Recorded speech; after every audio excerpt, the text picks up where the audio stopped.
Hi, I'm Jill Chivers from Shop Your Wardrobe. And I'm Imogen Lamport from Inside Out Style. Fashion is frippery. I mean, that is often people say fashion is shallow, clothes are wasteful, we shouldn't spend so much money. There's so many judgments about clothes and wastefulness and fashion being terrible. And I actually think, well, this is the conversation we should have. Because in many ways, I actually think it's very interesting. We have to wear clothes.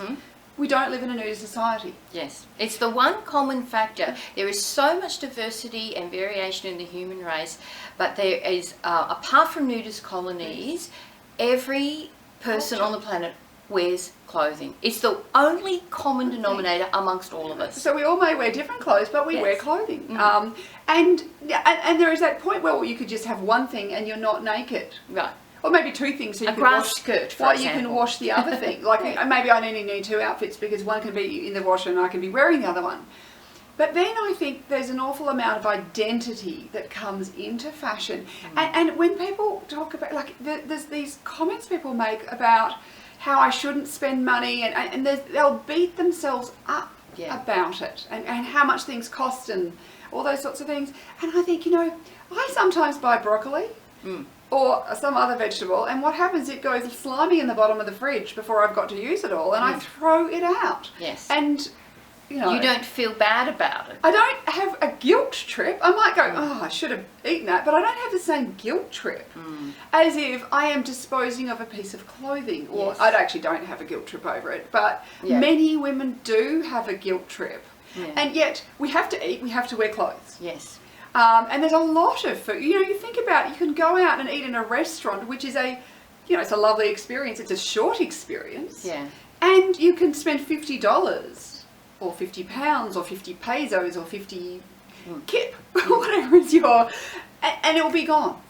And yet, if you spend $50 on an item and it's gone in an hour, then there's this angst surrounding it.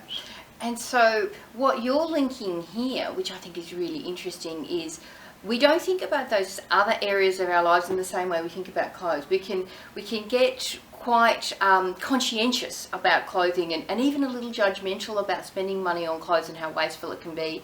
But we don't apply that same thinking to other parts of our lives, and food consumption being a key one. Because really, both clothes and food are essentials. Right. So, people often treat clothes as if they are not essential at all. And look, yes, we don't necessarily need to have the world's biggest wardrobe. Yes. And, Imelda Marcos's 1,000 pairs of shoes may be a little wasteful. But there's still so many value judgments. And often people will say fashion is just frivolous, it's frippery, it's what you look like is shallow, it's what's on the inside that counts. And there's so many values and judgments layered over what you wear. Yes. That just isn't layered on other things in the same way. And I just thought this was a fascinating thing that we could discuss. Yeah, absolutely. And I do think that idea that I only apply this level of conscientiousness about this one part of my life does signal a lack of awareness that there are other processes of things that we consume, and it's not just food. We're surrounded by things we're consuming. Our houses and furniture and stationery and office equipment and public transport, and there's just so many things that we are consuming that we don't think about. And of course, if you did think about them all with depth, you'd never have time to do any work. All you'd be doing, and that's how I think people get into activism, is they become so consumed with what they see around them in the world, it prevents them from going back to how things used to be. It becomes very consuming to think about all that consumption. So I think many of us, there are people who will go, I've got a certain budget, or they'll track what they spend on clothes in a way they don't track what they spend on food. Right.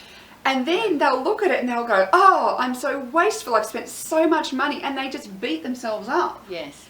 And I think, there needs to be an understanding, and with your conscious shopping these days, that we don't want to just be stupid about spending money on clothes. Yeah. And I think where I see waste is particularly when I see 5 of the same thing or tags still on them in the wardrobe. I go, things not worn. That I go, well, that was not consciously thought about. It wasn't going, and this is why I think the more you learn about your body, your shape, your colours, your style, your personality, think about your lifestyle, what works, all those elements go into making good decisions. Yes.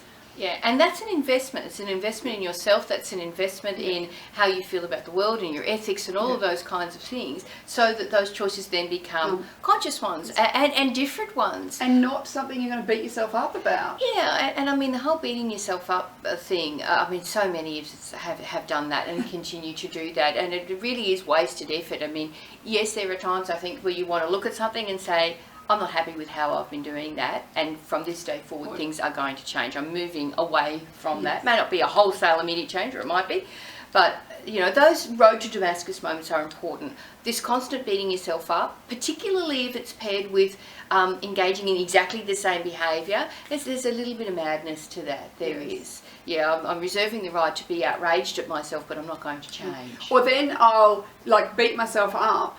And then I'm going to buy nothing. Or like, so we go to the extreme opposite. Yeah. The thing is, clothes do wear out. Yes. Clothes don't. Clothes don't last forever. You know, they are like food in many ways. That, you know, we don't keep the milk forever, and we're okay with that. Yeah.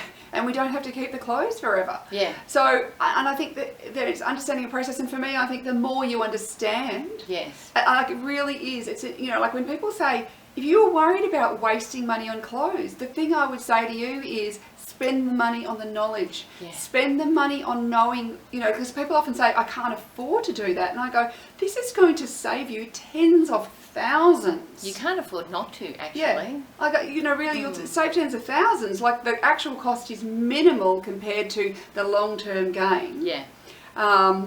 Versus, yeah, because often people go, oh no, I've only got a small amount of money, so I want to spend the money on the clothes, not the money on the knowledge. But knowledge is actually the power. Yeah, absolutely. And it's also the thing that will pay you back dividends over and over and over. It's not just a one-time hit. It has this flow-on effect that can change so many things about your attitudes and behaviour about consumption in this one area, and it has that potential to have just sow some seeds in other parts of your life as well. Yeah, and I think too, when you know more, you're much less likely to beat yourself up because you go, you know, I chose the thing because I loved it and it suited me.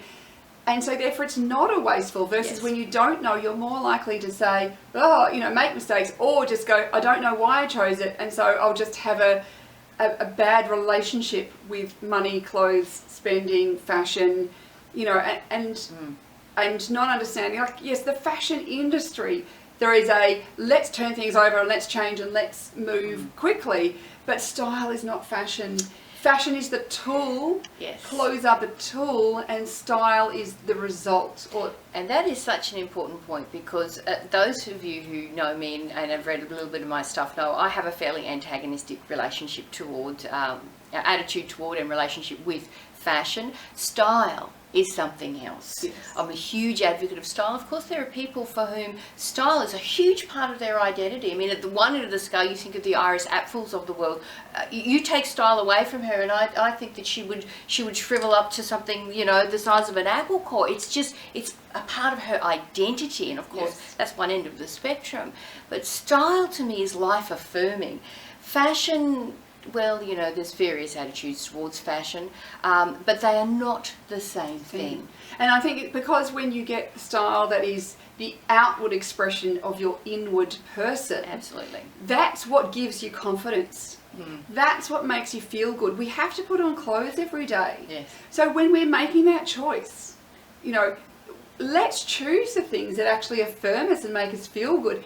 And then we won't beat ourselves up because we're actually feeling good. So it stops being a negative, and it starts being something positive. And that's also important as well. As a person quite familiar with the concept and reality of self-loathing, when you start to heal from that, your relationship to the world changes. And again, it may not be a wholesale immediate change, but you move away from that sort of that inward self-referential criticism, constant about who you are and your choices and what you're doing, and you move to a much healthier place that allows you to see things differently. It's literally like a veil falling from your eyes. So we'd love to hear your thoughts about how you feel about fashion and style and value, and what you value spending money on versus what you resent spending money on, because I think there's there's often a dichotomy there, and there's stuff and there's things that pull against each other, and it can be an interesting thing to actually think about for yourself.